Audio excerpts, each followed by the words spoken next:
Welcome back to another Real Estate Notes show. I'm your host, Dave Putz. Alongside me, as always, Mr. Nathan Turner.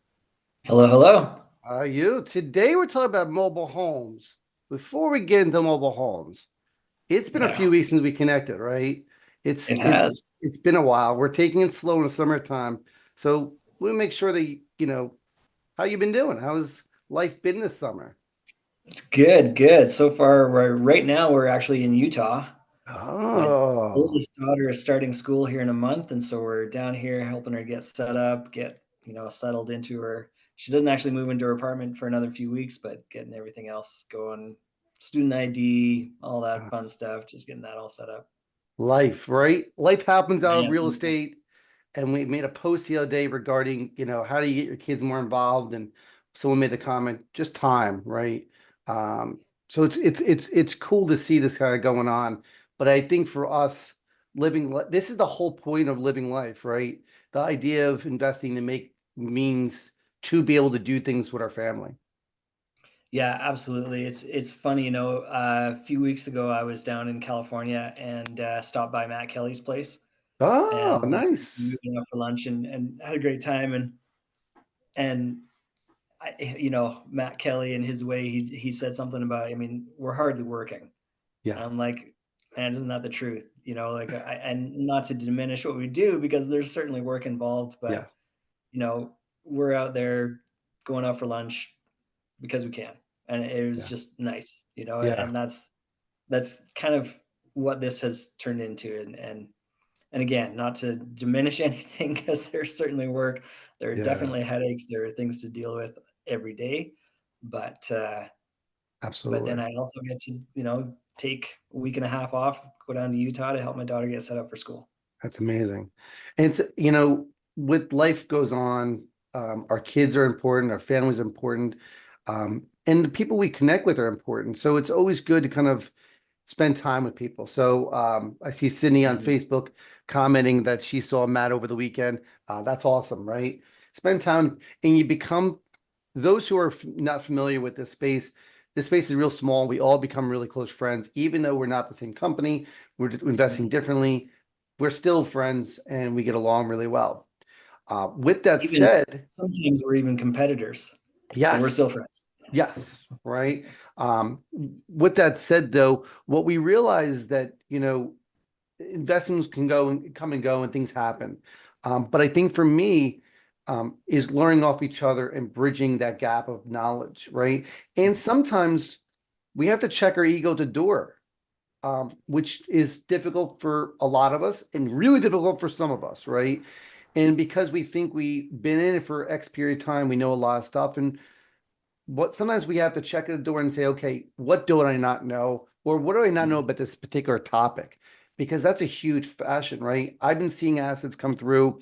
Um, yes, a good comment from Patrick. I'll put on the video is that it's all collaboration, which is absolutely true.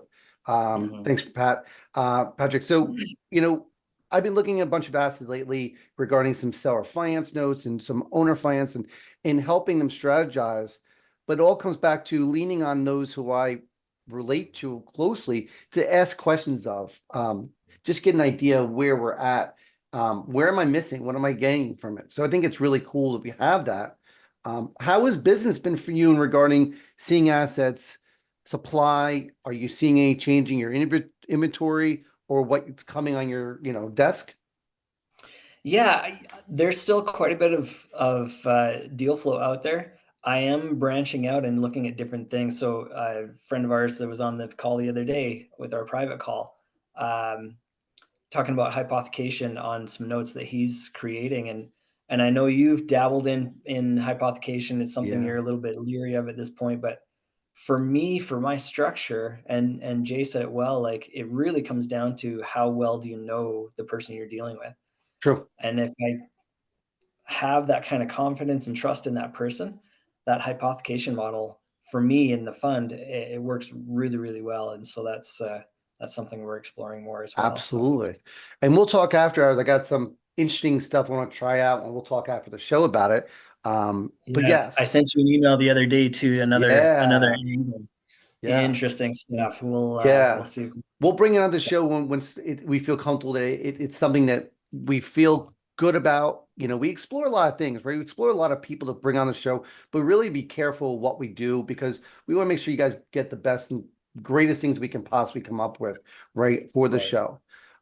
We're talking mobile home parks and some topics about land notes, stuff like that, and also just some really cool stuff that's going on that may Yeah. not be in our niche, right? And we have a lot of audience members who are creating notes. So those who are creating notes, we're still there for you guys as well because we're bringing on people who are top dog people in the field creating notes and Yeah. originating them. Yeah. Yeah, and that's been such a great connection, Yeah, many connections actually over the last couple of years of yeah, some of these note creators and teachers. And I mean, it's the same business, it's a different arm of the business, and we can definitely work together, and we do work together. And so we're excited to make more of those connections. yeah. And I have seen an influx of non-performing notes come across our desk. So we're Have starting to you? see the break. Interesting. Yeah. We saw a Hmm. tape the other day where it was 25-75 non-performing Okay. performing, Yeah. which means something's happening, right? We'll see where it goes from there. Um, and we talked about getting outside of our comfort zone, right? Yeah. You and I have been the two things we don't touch is land notes. We kind of avoid them because you just don't get the idea if we have to foreclose on it, selling it. Yeah. And we've had a good debate about that. But then Yeah. we've also talked about mobile home notes in this whole idea of bringing on a Yeah. mobile home note as a note instrument to buy and hold and foreclose on all this stuff. It's a whole new market, right? And we're kind of Yeah. hesitant about it. I've done two in my career. One, I lost a little bit. The other, I squeaked out and it turned a profit, but I got lucky. And with those two, I've been very hesitant to look at anything since. And then we Yeah. meet these other guys and we're going, let's have another look. Yeah. Well, without further ado, let's bring in our man of the hour and talk. So, Alden, tell us about yourself. Hey, yeah, appreciate the time here today. Great to connect with the both of you after DME. But yeah, I'm Alden Guajardo. I'm Vice President of Win Mobile Homes. Win Mobile Homes operates as a licensed manufactured home dealer here in Arizona. We buy, remodel, resell manufactured housing on leased land, which is definitely a big topic. Trying to find out the validity of that asset and, ultimately what the risk factor is in manufactured housing. So we've been buying, remodeling, reselling, and then found out that there's an opportunity in the market to originate a seller carry note because not everyone has the $50,000 to $80,000 to put out on a home purchase. Most people need financing. So we found an opportunity in the market to start originating seller carry notes and run them through their formal processes. So that's just a little synopsis of what we're capitalizing here in Arizona. And I think that there's a big market for this product. Why? Because the lack of affordability in my market of residential real estate, as well as lack of new builds from COVID. So during COVID, they had like a year and a half of not issuing new permits for products to come out on the market, as well as multifamily rental rates have gotten to all-time highs. So really, for our market here in Arizona and possibly other markets throughout the country, I think there's a big door of opportunity for affordable housing, which is a state of emergency right now Hmm. across the country, and especially here in Arizona, being a top 10 market. And the lack of new products coming out on the market for individuals to facilitate a quality, affordable housing program, whether that be by rental or, conventional ownership, it's a Hmm. challenge and a problem, and that's what we're capitalizing here in Arizona. Hmm. How'd you get started in this? What Yeah. brought you into this? So yeah, 16 years old, my father was buying homes at the bank house steps. So I was evaluating foreclosure homes, trying not to get shot in the East Valley, and ultimately, getting some chops in the industry. Did some other things as far as, fine dining and things of that nature. But in 2018, my father actually was approached through an education seminar that we were involved in, from an individual that was buying and selling mobile homes. And he actually had the idea to buy them and sell them to parks like outside the state. Well, I'm like, the value is really where the home's at for some Yeah. individual to facilitate home ownership, opposed to the challenges that come with the move of the home and the permits that are needed. We saw an opportunity on a modified model that was brought to us, in order to buy that same asset, remodel it there, sell it there, so it's never moving. And a lot of these homes ended up moving once in their entire life. It was from the factory to that lot, and a lot of that happened in the 70s here in Arizona. That's when a lot of the parks were built.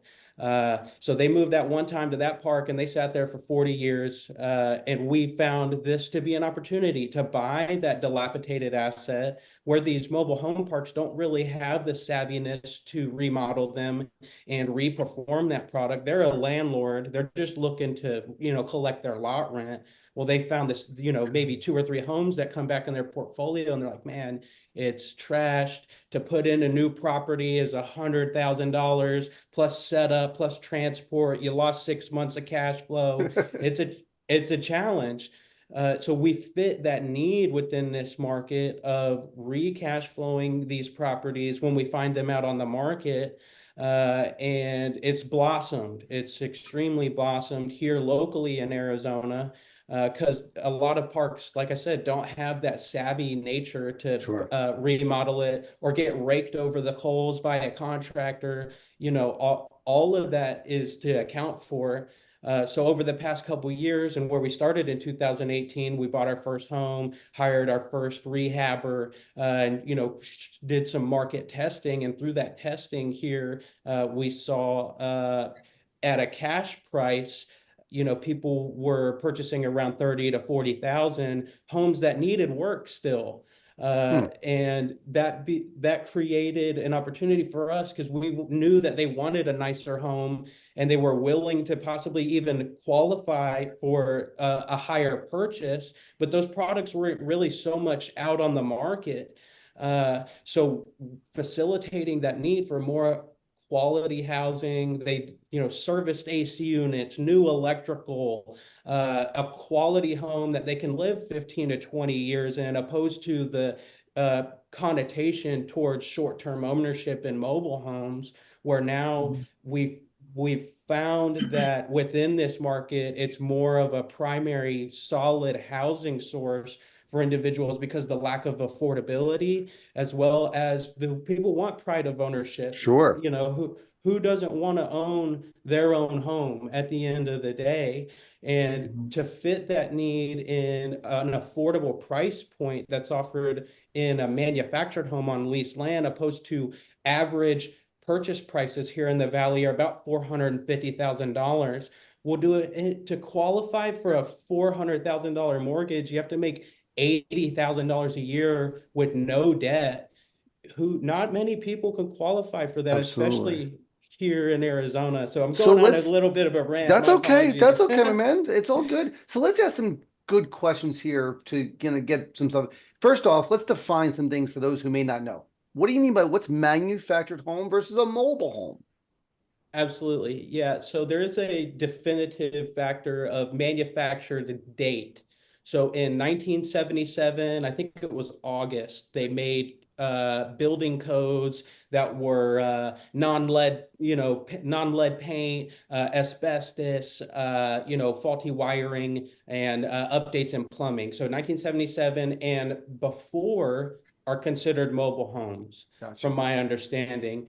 Post 1977, they changed the name to manufactured home, which was a HUD guideline because of the change in building material. So that's the kind of differentiator.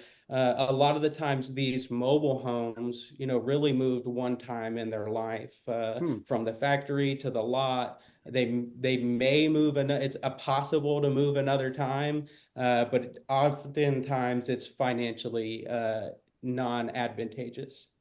So I Gotcha. think most people, when they think of mobile homes, they think it's on wheels. You pull it with the trailer, you park it, and then you might 100%. move They it again think next week.